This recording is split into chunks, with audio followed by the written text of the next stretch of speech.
Greetings, my fellow gamers. It is I, Wraith King, bringing you news from beyond the mirror, from the other world. And today, Heavenia has been recently released. Awaken! Heavenia has been recently released. And my goodness, my fellow gamers, she is really, really cool. But not much has been changed with her besides her awakening skill. Her other abilities have simply been buffed. But okay, let's start with her passive. Let's see what this does. She is immune to all damage for 3 turns. And she gives allies immunity to debuffs for 3 turns. And additionally, she reduces the skill CD of all allies by 10 seconds every time she attacks. So that is an incredible buff for her passive. It's definitely really good. Actually, that's not bad. I wouldn't be surprised if you did see a few people with her in Arena, especially that she's a fighter and she has an immunity like that. That's actually pretty cool. But alright, let's see what they've done to her first active ability. Alright, what this does is she inflicts 70% physical damage to all enemies. And the smaller the target, the more damage it will deal. This increase in damage will be by 30%. You know what, that's actually a decent AoE skill right there. But I don't know if I'm going to grind for her or not because I don't know if I really need her. But you know what, I'm not going to make any hasty decisions. I have not yet seen what the upgrade has been for her second active ability. So I'm going to save my opinions until I've seen her awaken and her second active. So alright, let's take a look. What this does is she targets 3 enemies with 80% physical damage 3 times. And she removes 3 turns from their buff.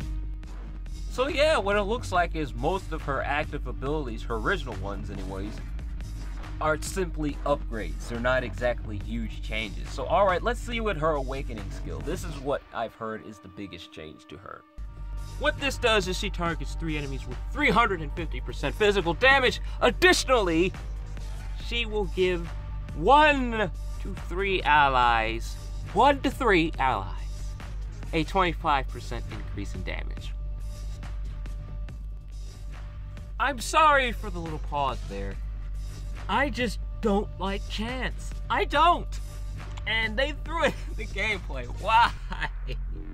I don't like chance. Why not just give 3 allies? Just give 3 allies a boost in stats, not 1 to 3. I don't like chance. I just never liked that. But alright, here are her animations.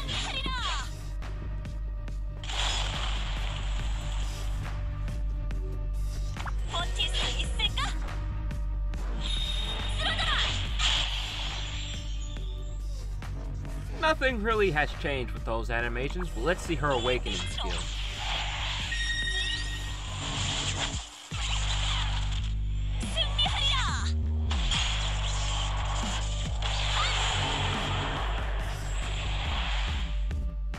That was pretty trippy right there. That was kind of cool.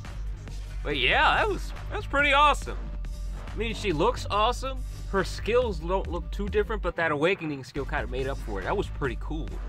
But yeah, I don't know if I'm going to get her. I really don't, because that chance thing is what kind of threw me overboard just a little bit, because the 1 to 3 thing, I've never liked that in gameplay. I never did. But you know what? She still is a strong hero. You might see her in Arena because of that status immunity for 3 turns. That's actually pretty good. But you know what?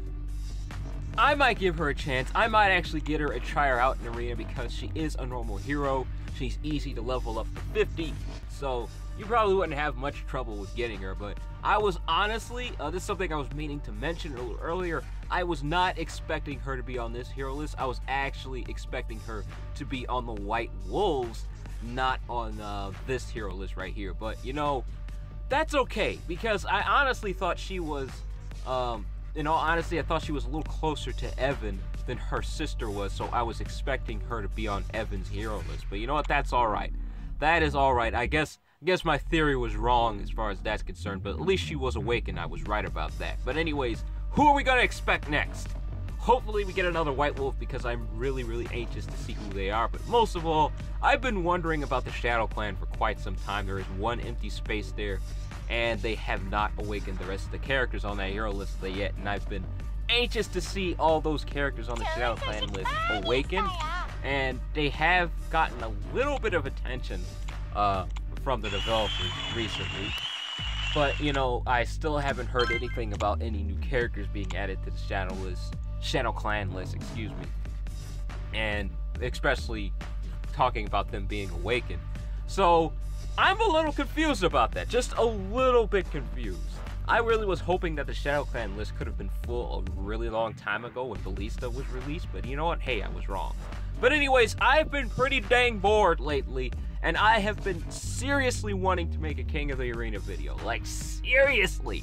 I've been anxious to make one, but the thing is, I was waiting for the global version to release Nox Awakened, but they didn't do it.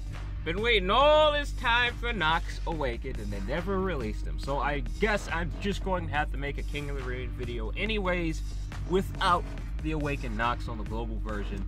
And I was going to make it a really, really huge event thing, make it another special edition and all that kind of stuff. But I guess I can't really do that just yet, so I'm going to make one anyways.